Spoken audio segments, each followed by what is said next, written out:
New York Jet fans, we have a reason to celebrate. Not only have the Jets finally benched Justin Fields, but the live call in shows are back. So let's get fired up.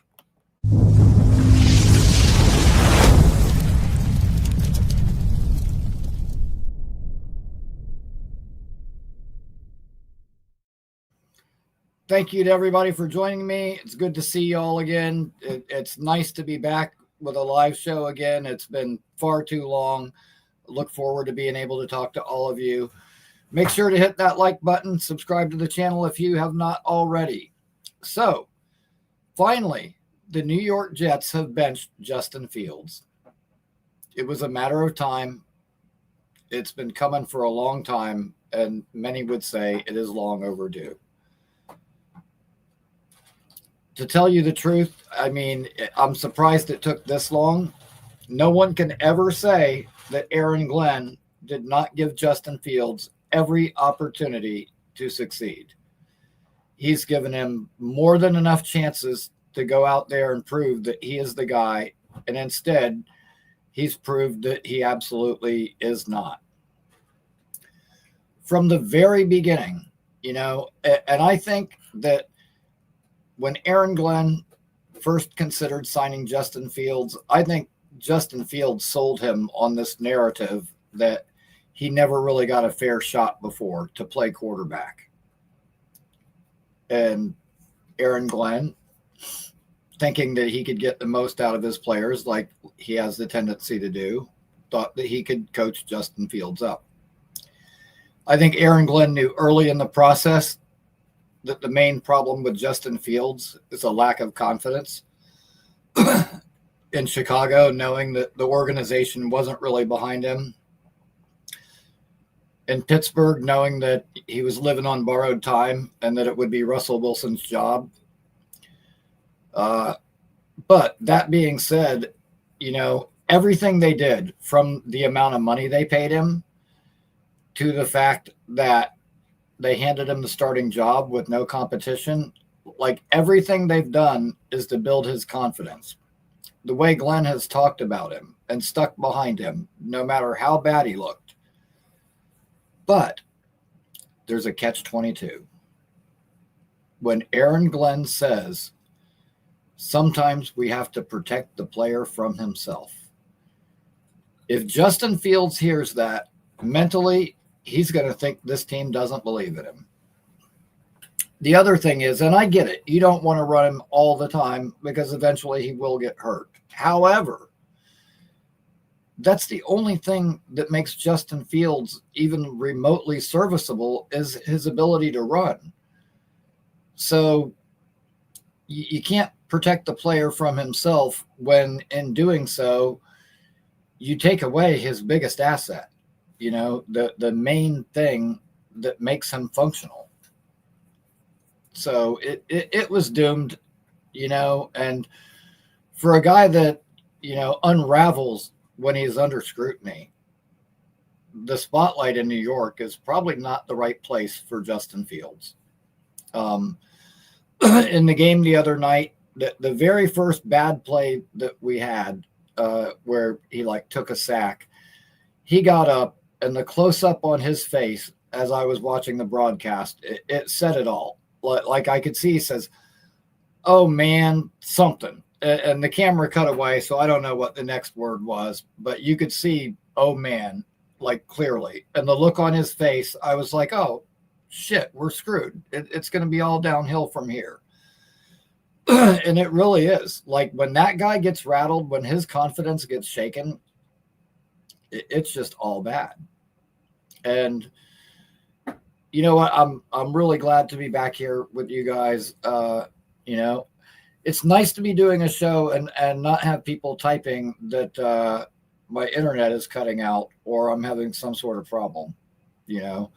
This show, much like Justin Fields and the Jets quarterback situation, was always kind of hoping that it would get better as things went along, and instead it got worse. I wish to God I would have known that I could have this kind of a difference between now and what was going on before just by simply upgrading my laptop. Like, I would have done this a month ago. It probably saved myself a lot of headache, but I just didn't realize what the problem was. I all this time I thought it was a problem with the Wi-Fi. I'm using the same Wi-Fi that I've always used. Nothing different there. But my computer had a bad processor, and so sometimes I'd be looking at it, and it would say that I've got a strong signal, but I was cutting out and getting choppy, and you guys were losing me. And eventually, that thing got to the point where it wouldn't even turn on anymore. But anyways, I am so glad to be back. Talking to all you guys is one of my favorite parts of doing this show, the reason I keep doing this show. So it's nice to be back. And speaking of being back, we should get Azareye'h Thomas back this week. AZ Thomas, he's from Florida State. That should help our secondary. And listen, there have been a lot of things on this team that has improved as the year has gone on. I've said it before. Brandon Stevens went from being terrible, we were all killing the Jets for giving him that contract, to he's been playing some pretty damn good ball. Kiko went from looking lost to being decent, at least functional. Michael Clements even has showed a slight improvement. Not much, but a little bit. You look at Isaiah Williams. Man, he had the worst first game ever. They cut him. Then when they brought him back, like, the fan base lost their mind. What are you doing? This guy sucks. Now he's been AFC Player of the Week, has a touchdown return for a touchdown. He's been actually a kind of nice surprise. And you know what? In that Patriots game, that play call where Isaiah Williams threw the pass to Fields, and granted, Fields didn't catch it, but that was a really cool play call that, because the rest of the game was such a disaster and Fields was so ineffective through the majority of it, that I think that play kind of gets lost and glossed over. Like, people always talk about Tanner's play calling. That was a kick-ass play call, and, not executed real well, but the call itself was nice. At any rate, there have been several things that have improved. Another thing that has improved is the penalties. He is holding guys accountable. The penalties have gone way down. And this graphic is not correct. It actually reads wrong, but weeks 1 through 5, 42 penalties, 352 yards. Now, from week 5 up until now, and this is not including the Patriot game, so from week 5 up through the Browns game, we only have 18 penalties for 127 yards. That's actually really good.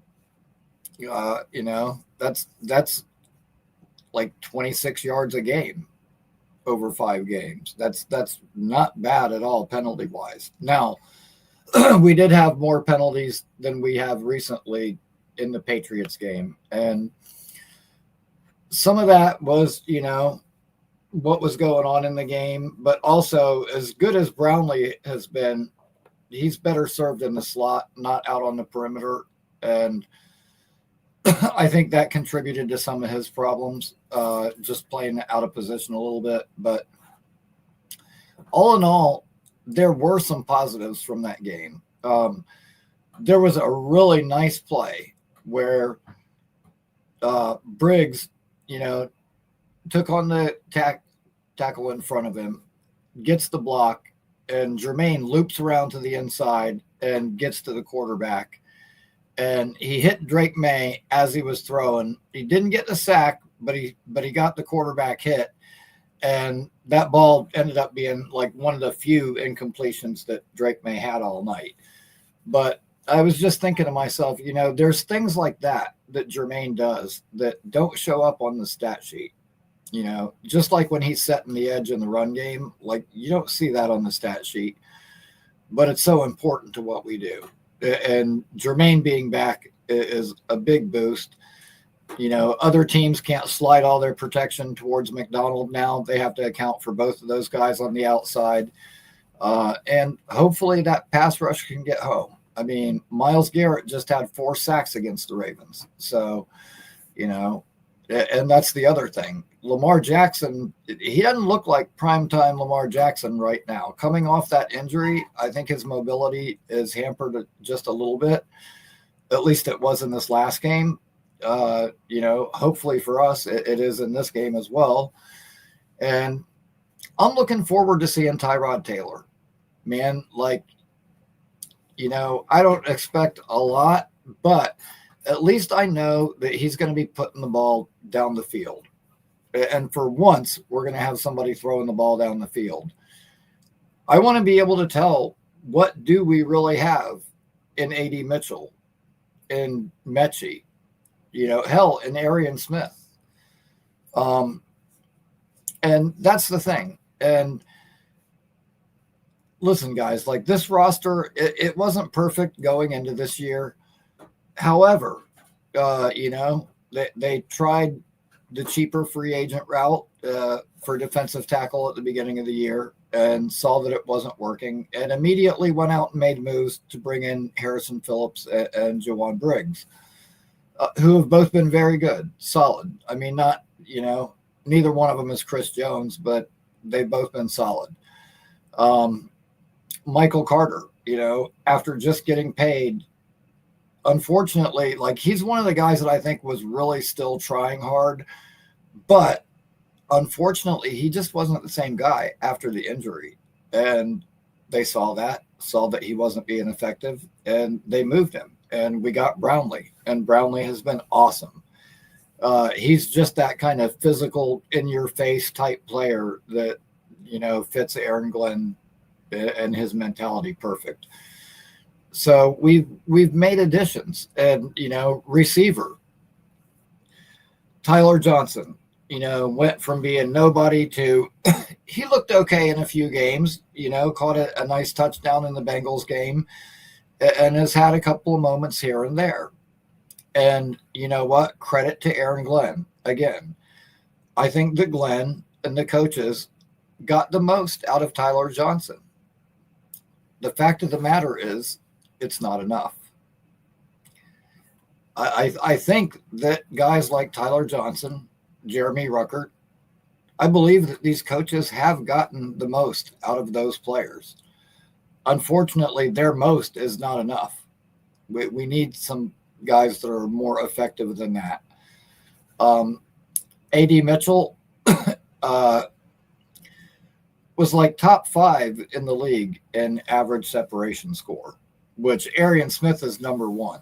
So think about that. We've got 2 out of the top 5 guys in the entire league at getting separation and getting open. The fact that Garrett Wilson isn't one of those names is crazy, because Garrett can get open on damn near anybody. But it doesn't do us any good. We have a quarterback that wouldn't throw the ball. So it was impossible to evaluate the receivers, the tight ends. It makes it tough to evaluate the O-line, because when the guy's holding the ball forever, in a normal circumstance, the O-line would not have to be protecting for as long as what they are on average right now. That's just a fact.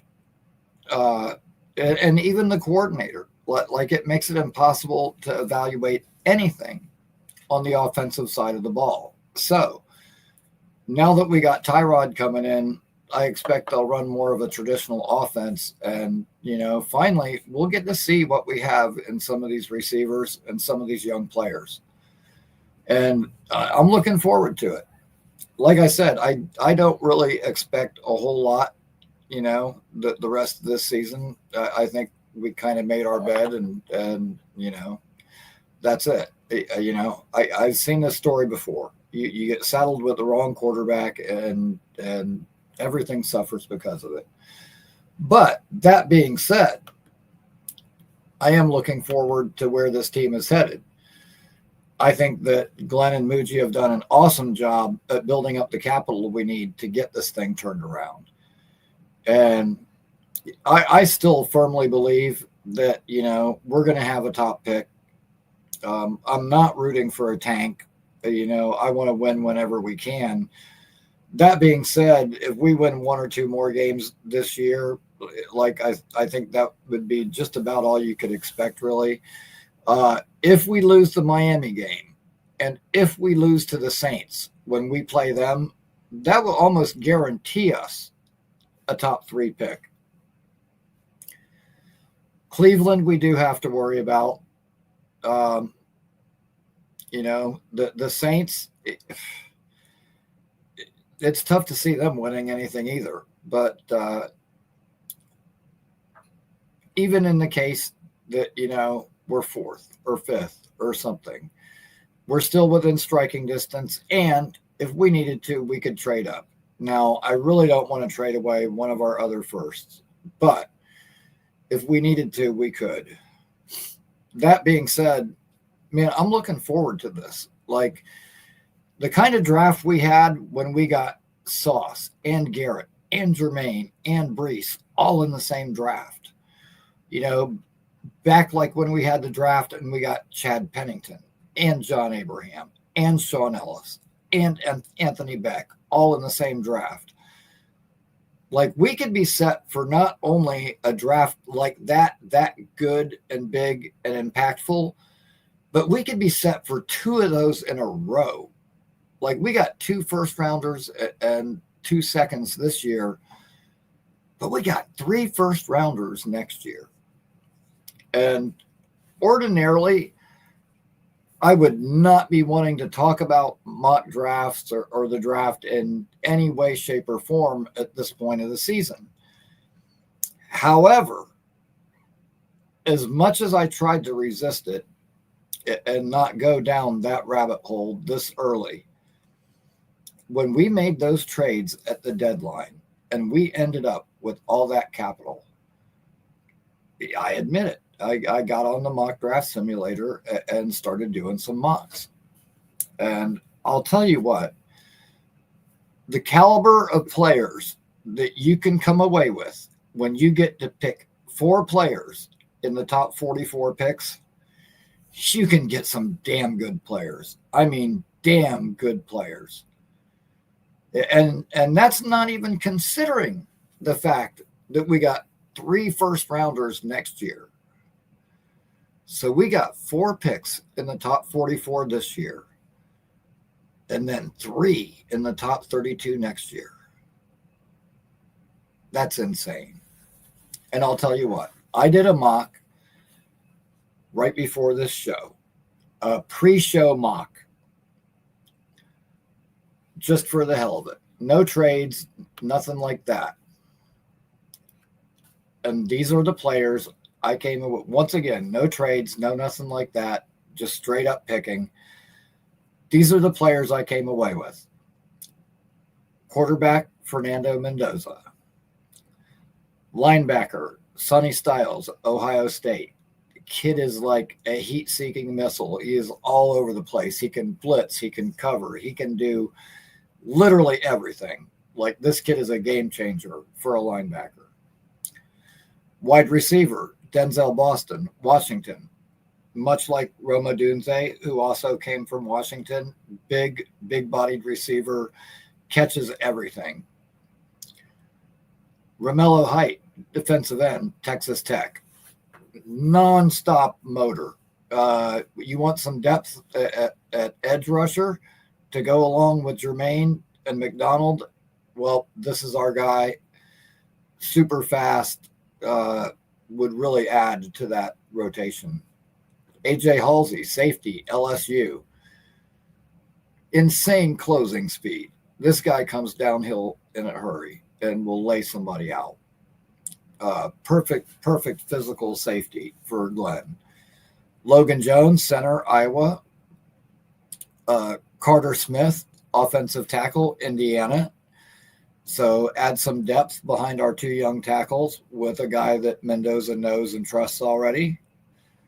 Wide receiver, Deuce Robinson, from Florida State, who right now is the number 1 receiver in the ACC and the number 5 receiver in the entire country, and is a finalist for the Biletnikoff Award, which goes to the country's best receiver.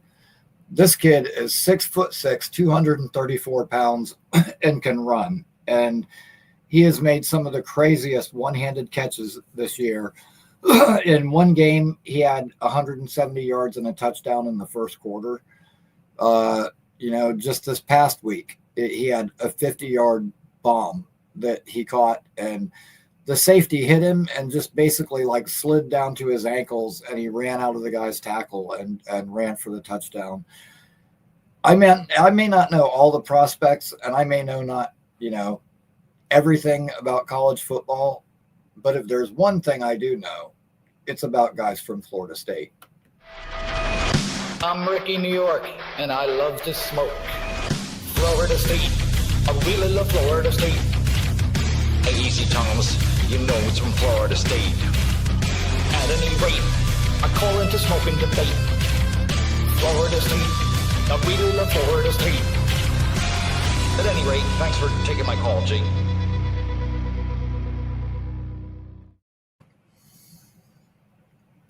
So, at any rate, and then the last couple of picks, I took some depth at guard for us, and I took another defensive end, someone for some more depth, Patrick Payton from LSU, and he would be our guy to replace Michael Clements. Yes, that spells the end of Michael Clements. So, dude, and you know what? I've done several different mocks like this, and aside from the fact that we may finally get our quarterback, like I said, the caliber of players you can get, and everyone I do is different. The players come out different. There's some guys that, whether it's Kamari Ramsey or AJ Halsey at safety, I always grab one of those guys. But the point is, picking 4 players in the top 44 this year, and then another 3 first-rounders next year,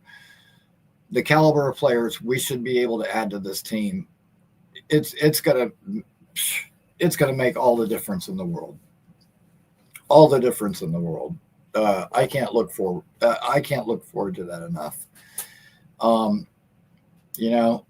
This year Glenn kind of had to work with what he had to a certain extent, but a lot of those guys that were asking, like, why is this guy still on the team? Those guys are all going to be gone next year. Clements will be gone. Tony Adams will be gone. A lot of the dead weight that's left over from the Saleh era will be gone. And, dude, I've said it a million times. Like, I think the way that Saleh, coddled these players, it made some of them soft. He ruined some of these guys. And while there are plenty of examples of guys that Aaron Glenn, I think, did get the most out of, whether it be Kiko or Brandon Stevens or Isaiah Williams or whoever, unfortunately, for as many successes as Glenn has had, he's had a fair amount of failures too. Josh Reynolds hasn't really done anything since joining the team. Tony Adams, just as bad as ever. He couldn't get anything out of him. Michael Clements, I mean, he has improved some a little bit under Glenn, but not nearly enough to consider keeping. So Glenn has been far from perfect, but I'm giving him the benefit of the doubt. It sucks. We picked the wrong quarterback to have for a bridge guy, and Fields, I just think, is uncoachable. Like, that's a mental thing that, like I said, when he gets rattled and he loses his focus, like, I don't think there's any amount of coaching in the world that could help that. And it says a lot when your starting quarterback gets up in front of the media and tells everybody that he was in his closet crying. Like, who does that? Like, I don't know. All I know is that the Justin Fields experiment is over with. I am beyond happy that it is over with. And finally, maybe we get to see what a real offense looks like. And I'll tell you what, I was watching the Baltimore Cleveland game and watching it back and, kind of doing a little bit of research on the Ravens and taking a look at the team we're about to play. And there was one series, and Dylan Gabriel throws the ball. It gets tipped and gets picked off. And then when the Ravens get the ball, like the very first play, like Lamar gets picked off.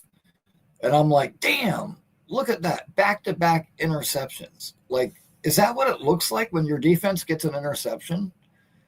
Like, I mean, it sounds weird, but I swear to God, it's like almost like I had forgotten. Like I forgot what that looks like. I don't ever see it. We never see that. And me personally, I'm irritated with the fact that Azaria Thomas caught that interception, and it was actually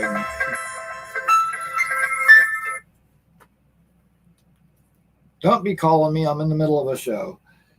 Anyways, caught that interception, but they said he stepped out before he came back in and caught it, so it didn't count. That sucks. We could have ended that no interception streak already. But he should be back this week, and maybe this week he can get another one and not step out first this time.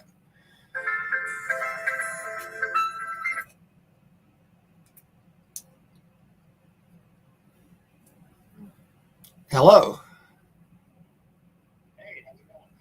It's going good. Show's going well. I'm talking to everybody right now. Folks, we got Nick Shine on the line.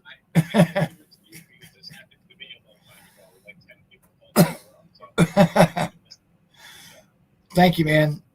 Appreciate it. And ladies and gentlemen, Nick Shine. Awesome. You know what? I should have known after the first phone call came in that someone else was going to end up calling. I usually never have my phone in here with me when I'm doing a show, but I just so happened to have it this time. Believe it or not, yeah, I was nerding out on my mock draft and took a picture of it and sent it to somebody, so that's why the phone was in here. But anyways, as I was saying, with the ammunition that Glenn and Muji have accumulated, 4 players in the top 44 this year and 3 first-rounders next year. Like, dude, and this is the thing, yes, the draft is usually a crapshoot. You never know for sure how these guys are going to turn out. However, when you pick at the top of the draft like that, those are the guys that, I'm not going to say they're a sure thing, but the odds are much better that they're going to be an impact player for you if they're being taken that high. And they need to be impact players. So, I mean, top 44, these guys should be starters, each and every one of them. So, yeah, the way I look at it, I mean, that's 7 brand new starters, first and second round draft picks. They're going to get added between this year and next year. And actually, if you look at it second next year, yeah, that's 8 players. That's 8 players in the top 2 rounds. That's a lot. So I don't know. At any rate, I'm looking forward to it. I think that Aaron Glenn is going to be the coach that finally turns this program around.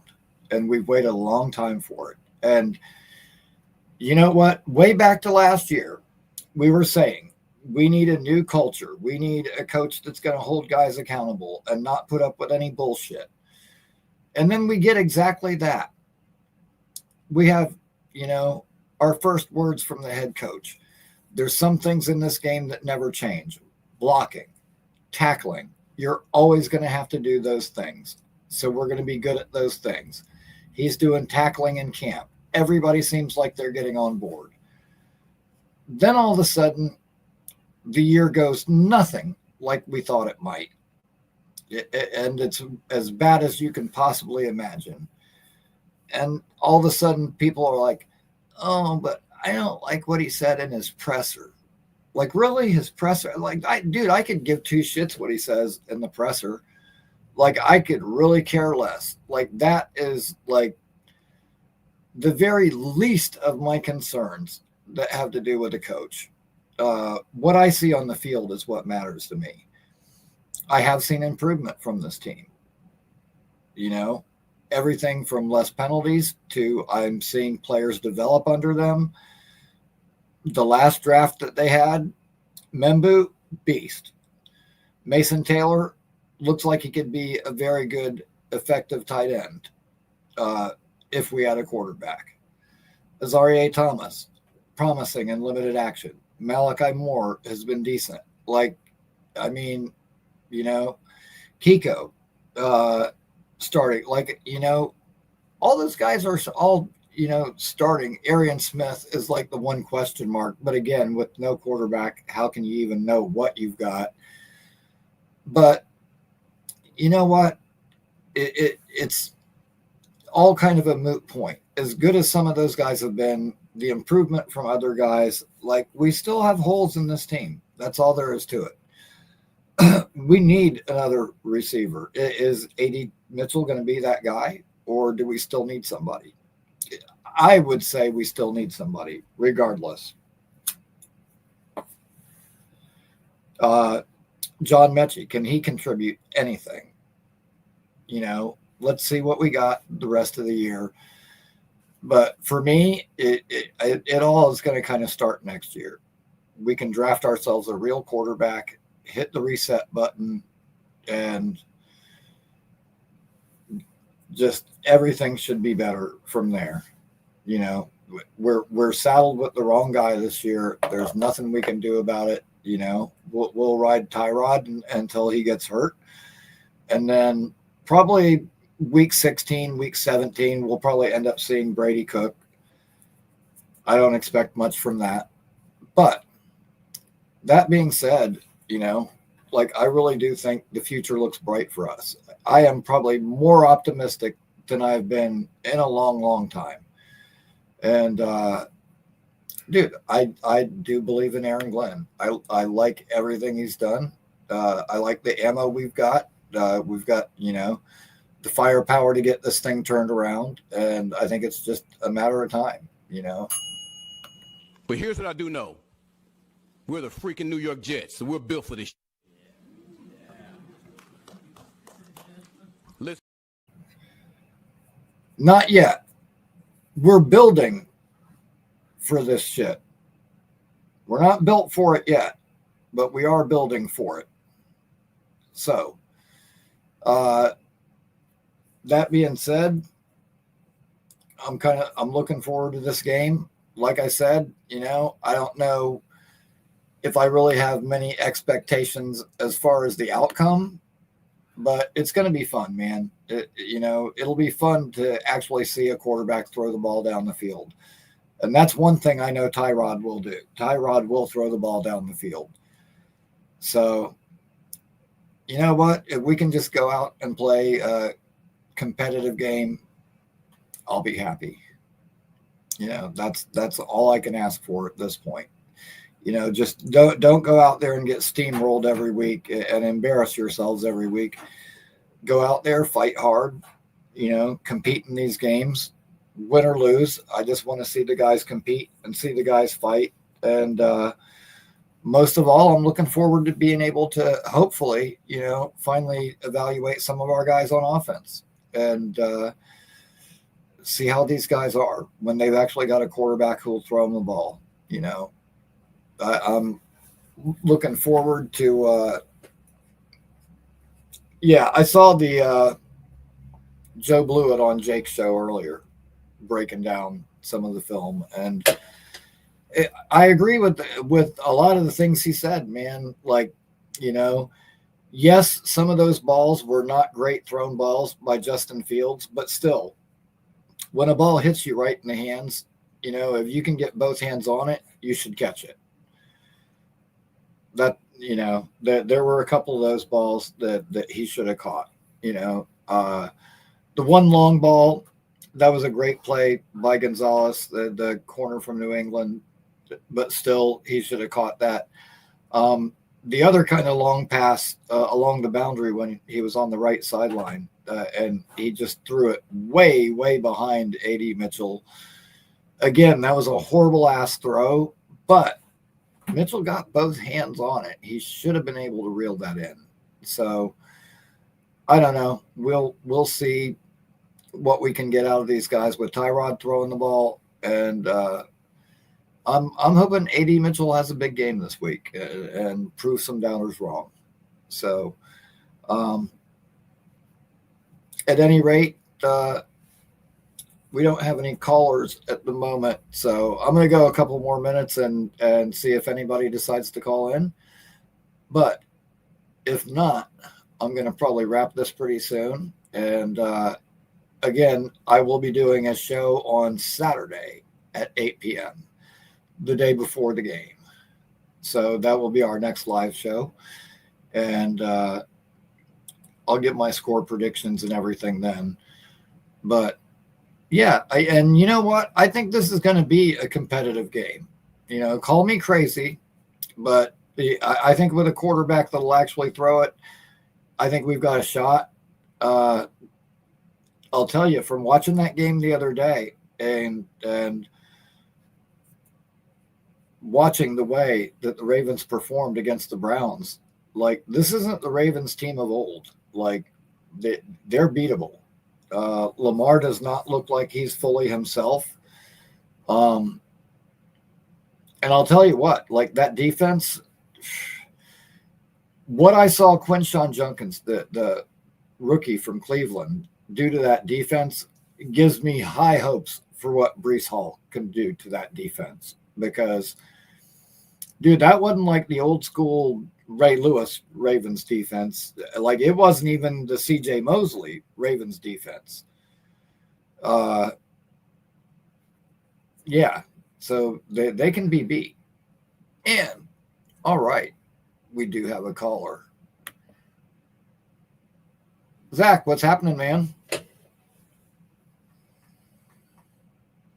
What's going on, brother? How you been?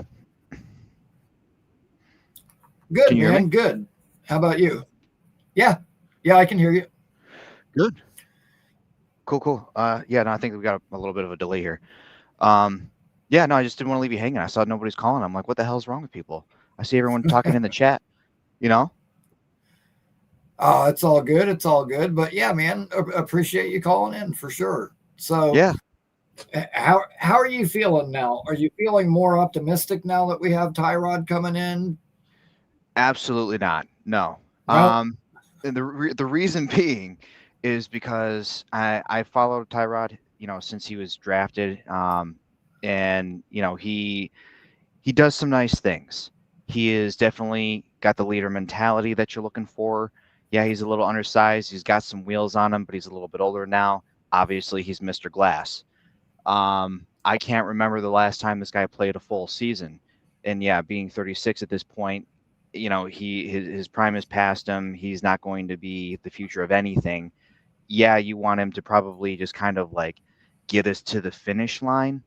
But at the end of the day, you're going to be wondering game in and game out if he can even say that after his first start, whether or not he's going to make it through the half.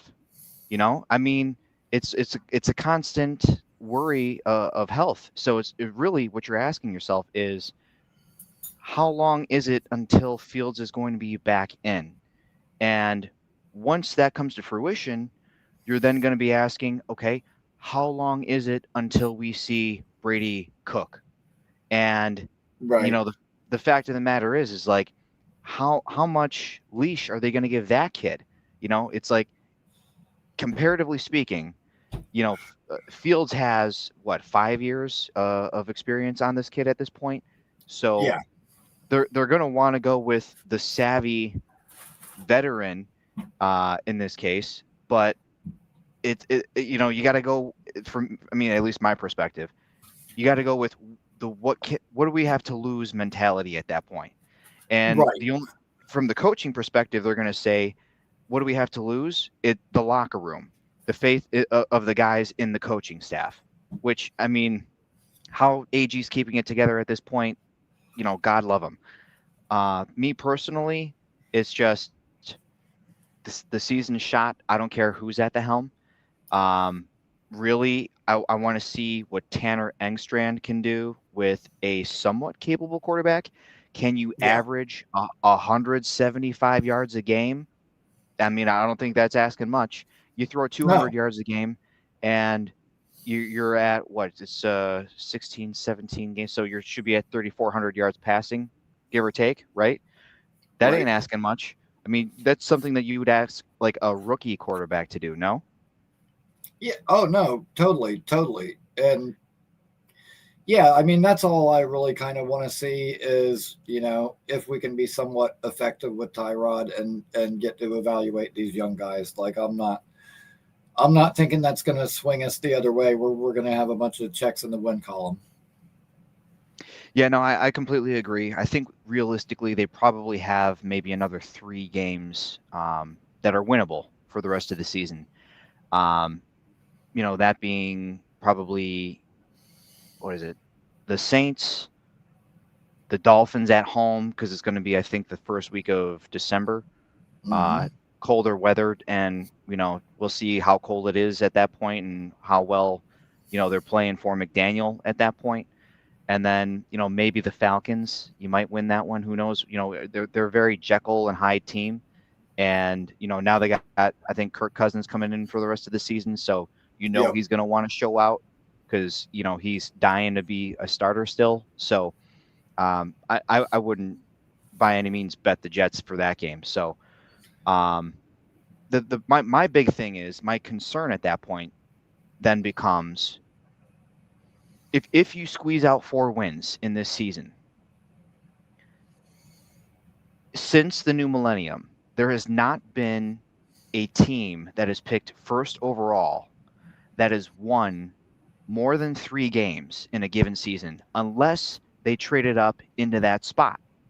And to do Right. so, you're giving up an arm and a leg, right? So yeah, we got 4 top, let's say 45 picks right now. I mean, my opinion, again, mine alone, I don't see more than one starting caliber quarterback in this class. And everyone's going to be like, oh, Zach, you're an idiot. And I really don't care, because everyone's going to be on the Simpson train. I'm gonna go ahead and have everybody do a little homework here and tell me who the last 1-year wonder quarterback was that came out of college that went into the pros and was a success. Sam Darnold? 1-year wonder as far as starting experience. And no, it was prior Sammy. It was Cam Newton. That's who it was. So, and he was an athletic freak. Yeah. So, you know, nobody coming out this year is that guy. Now, I'm not saying that Simpson can't do it. What I am saying is that if he comes to the Jets, he won't do it. And it's because of That could be true. their ineptitude. It's a constant gaffe with this team. And it could be from any, you know, facet of the game, largely the coaching staff and their ineptitude to effectively develop talent year over year. So for me, I want the proven product. I want Mendoza, and yeah, it's a limited ceiling. You know, you're Yeah. basically going to get, you know, somewhere between Danny Dimes to Jared Goff. But you know what? That's better than what they've had in the last 15 years. And hell, honestly, I'd argue Oh that he's yeah. probably better than Sanchez. Oh yeah. But you know what? If we had a guy like Mendoza and say, you know, you add whether it's a Makai Lemon or a Denzel Boston or a whoever to go across from Garrett and shore up some things on defense, like this team should be able to compete with, anybody week in and week out. I don't disagree. Honestly, they have an excellent nucleus. Really, I mean, on the offensive side of the ball, they got some things to figure out. One, you have to hit on the quarterback. And you're going to know in the first 2 picks of this draft whether or not you're going to be out and ready to compete this upcoming year. Oh, Because yeah. the first 2 picks are going to be Arvel Reese and Fernando Mendoza. And if you don't get one of those 2 guys, the draft is already screwed. Maybe. I don't know. It's Tennessee's not going to take a quarterback. So I agree. Tennessee, you're probably looking at Arvel Reese, Ruben Bain, but I think Bain's going to go like a top 3 pick as well. And So it's just a matter of, is Cleveland going to end up taking a quarterback, and where we end up falling in that whole thing. Like, ironically, the games that you named that could be winnable for us are probably all the games we need to lose to. Miami, New Orleans. And if we lose to Miami and New Orleans, we should be guaranteed a top 3 pick. I'm really, really hoping that Cleveland can, win some games down the stretch and help us out. Apparently, Myles Garrett having 10 sacks in 3 games is not going to be enough to win them games, because they couldn't beat us, which he only had 1 versus us. How's that? 5 sacks, plays us, can only get 1. Next game gets 4 sacks. That's fucking insane, man. He is on a roll right now, except when facing Olu and Membu. Damn, that feels good. We won't have to draft a tackle for another decade. And that's nice, having that in place. But yeah, man, like it's crazy that we're all sitting around talking draft, but with as many picks as we have, like, how can you not? Almost like I tried. It's impossible now. But and you know what? In regard to that, Quinnen had a good game this week. God bless him. He had more sacks and quarterback hits than he had for us all year. People kept talking about that. No, now he's going to play great there. Well, he wasn't playing great here. To me, that illustrates how much he had really quit on us. Now, the other one, the Sauce Gardner trade, watching him drop an interception and fall flat on his face 2 different times, including when he gave up the game winner. Oh my God, dude. Man, if I was Muji, I'm laughing my ass all the way up to the podium to make those picks. Like I do not miss that at all. And honestly, I don't think our secondary is going to take that much of a drop off. I mean, there's going to be some drop off, but dude, we weren't winning games with those guys. And so, if Sauce is going to give up like 1 catch for 15 yards, you know what? If Azaria gives up like 4 for 42, but no touchdowns, I can fucking live with that, man. Like I'm okay with that. So, yeah. No, I mean, I completely agree. I mean, you're wasting their talent on and in that team that's going nowhere anyway. So you might as well flip the value into future assets. It's with the NFL, it's so much different than all of these other leagues. I don't care if it's the NBA, the MLB, the NHL especially. You're not seeing most of those guys in the first round come out until like 3 years down the pipeline, and then at that point, you probably still got another 3 years before they become anything. Because Right. they got to put it on the big boy weight. But these guys coming out of school, for the NCAAF, you're talking plug and play players, or you're finding these guys in the 3rd or 5th round most of the time. Well, you know what? It's weird because like nowadays, I'd say it's just like we live in an instant gratification world, and everybody wants draft picks to be starters right away. And that's become a more recent trend where these guys literally are, 1st, 2nd round picks. They're literally plug and play guys almost automatically. Like, dude, I remember, and this is probably back like in the late 90s, early 2000s or something. But I remember literally having like a discussion with friends of mine that do fantasy with me and shit, where we were talking about like, yeah, receivers can have good rookie years, but then there's always a sophomore slump. And then in year 3, they either take the leap and you've got something, or they don't and that you don't. But like year 3 was always like the magic year for receivers, where you could really truly find out what you've got. But these days, everybody, they want Jamar Chase, Justin Jefferson, plug them in and just watch them go. But it doesn't always work like that. Right. It sucks in a way. Like, people have become so impatient, and us as a fan base in particular, and God, you know what? We've been waiting like years now for just a decent product. And it's crazy. It reminds me of like, back when we had Sean Abraham, John Ellis. Is like, oh, okay, we got this great pass rush. Now, if we only had a secondary, well, then those guys leave. We end up with Revis and Cromartie, but then we didn't have the pass rush. And it's like one or the other, and then like 2022, 2023, our defense has given up 17 points a game. They look like one of the best in the leagues. And now all of a sudden they fall off. And it's like, that started with John get Franklin all 3 Myers. phases playing at the same time. Right. Well, that's the upper management. It's a trickle down issue. And you see that all across the league. It starts with the ownership putting the GM in charge, and then finding the right coach to motivate the guys, and then getting the right talent and developing it on the field.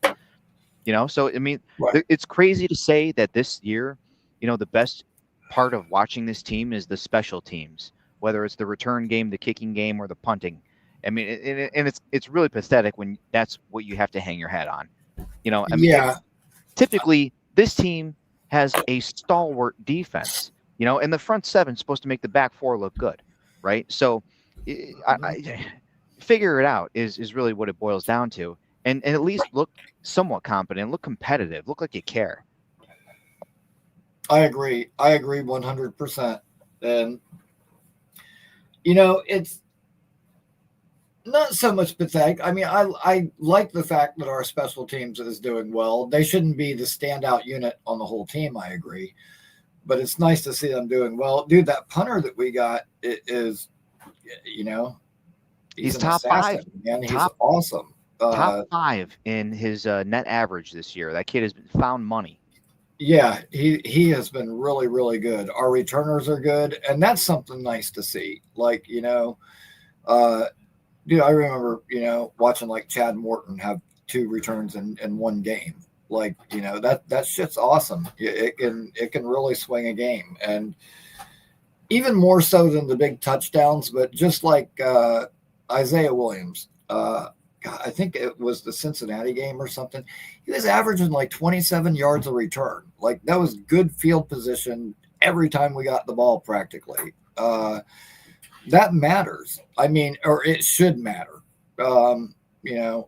Our defense hasn't been playing up to par. I agree. And the offense has been non-existent. So that should help. I mean, having up to a fuller par, field. brother. 70% of the games, they're allowing 27 points or more against them. I mean, Wilkes is a joke. I know people will say it time and time again, but it's like he literally is a one-year wonder regardless of where he stops.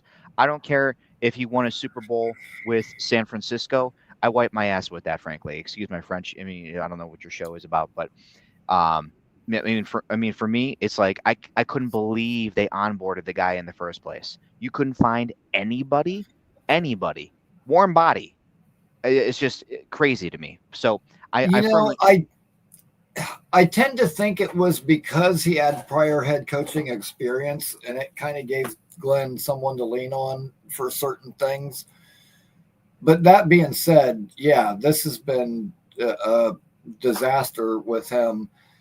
And dude, I think they should have either ran Aaron Glenn's system or Steve Wilkes' system. I don't think they should have tried to do something where they like blended the 2 together, because some things are working and some things aren't. And a lot of what isn't, I think, is when, he's trying to do some of his fucking zone stuff. And I Yeah, don't know. I mean, and And they're then terrible in zone. I mean, they're a great man coverage team, but I'll tell you, I mean, you could see it all day with Brandon Stevens. You know, he grades out as a top 8 man cover corner via Pro Football Focus, but he's also bottom 10 in zone.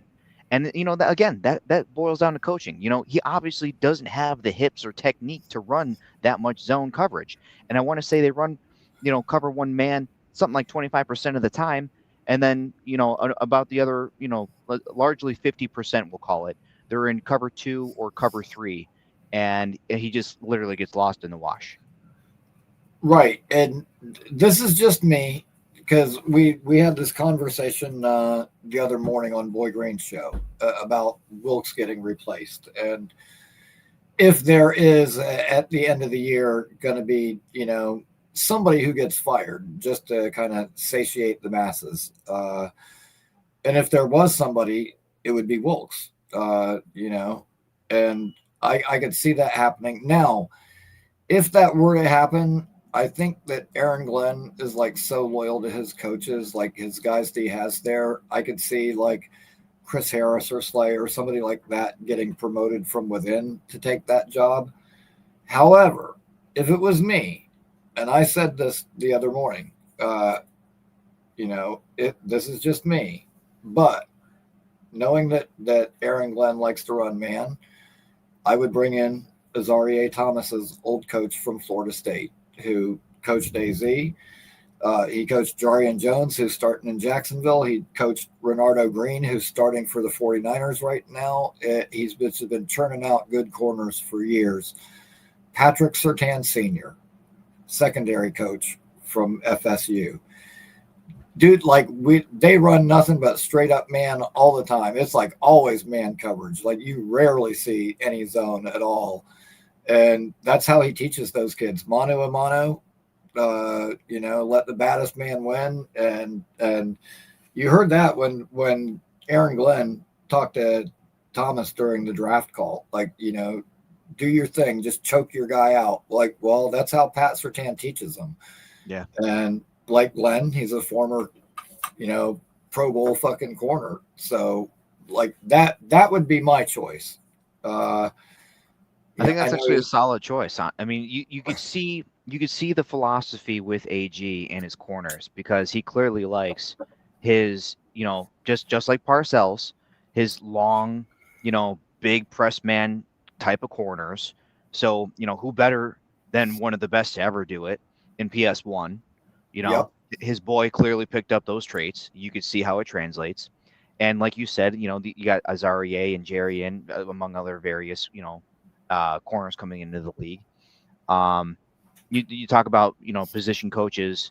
One guy, I don't even know the guy's name, but I'll tell you I'm in Buffalo, New York, so I got a pulse on this. The UB Bulls linebacker coach has been churning out linebackers between that Joe Andreessen on the Bills, Sean Dolak, who unfortunately didn't even go drafted, but is in a rotational role right now over with the Rams. Mm-hmm. And the guy I want you to take a look at when you get a few minutes here is Red Murdoch. This guy, I've seen that name a couple of times when I'm going through the mock simulator, and I'm not familiar with him, but that's actually somebody I was going to take a look at, because that name, for whatever reason, it's funny you brought it up, because that's one of the people I had circled. Absolute stud. 6'1", 240. He's probably going to run about a 4.7. Broke Luke Kuechly's single season tackles record at 144. He did 146. And he broke Khalil Mack's forced fumble record single season with 17. Oh, you know what? That's where, shit okay. People. All right. Okay. You know what? That's why the name sounded familiar when I saw it on that. I actually saw something on Twitter a while back where he was getting ready to break Mac's record. And that's right. That's why that name looked familiar to me. I had seen it before. Until you said that, I couldn't place where I'd seen that name before, but now I know. But yeah, and you know what? I try not to get too enamored with college kids just because they broke a record like that. Because I remember Derek Barnett broke Reggie White's sack record at Tennessee. Mm. And I was like, oh shit, this guy's going to be a beast. And then he got drafted by the Eagles. You think a defensive lineman like that going to the Eagles, perfect place.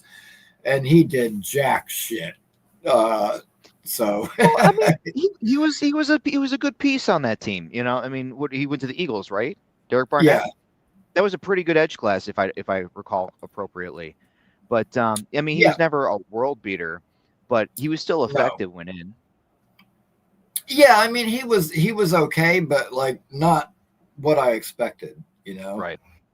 I think honestly, for me, like I'm not expecting this kid Red Murdoch to be like the next Luke Kuechly, but I think Vontez Burfict is a pretty good comparison. When you start watching this film, we're going to talk about it, and you tell me what you Right. see.